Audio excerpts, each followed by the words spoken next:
Honda Civic FC, siapa yang tak suka? Aku pun suka. So kat sini kita ada sebiji Honda Civic FC. Owner dia dah modified light-light lah, ngam untuk daily drive.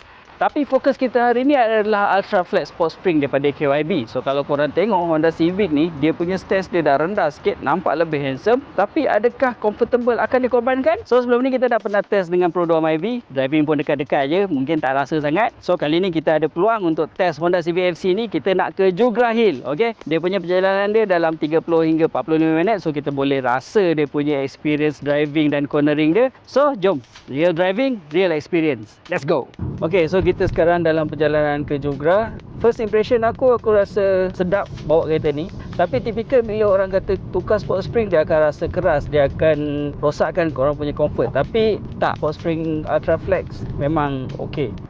Alright guys, so kita dah sampai dekat rumah api Bukit Jugra. So tujuan utama kita naik ke Jugra Hill ni tadi bukannya untuk healing, tapi untuk kita test tadi KYB Ultra Flex punya Sport Spring dekat Honda Civic ni. Aku boleh cakap lah, dia punya pemanduan dia memang sporty, tapi dia tak merosakkan comfortable kereta ni. So sepanjang perjalanan tadi kita dah lalu jalan berbonggol, jalan yang tak elok. Kita naik bukit, sharp turn, memang aku boleh cakap kita punya driving feel tu memang solid. So kalau korang nak upgrade kereta korang untuk nampak lebih sporty tanpa mengorbankan keselesaan, korang boleh dapatkan KYB Ultra Flex Sport Spring.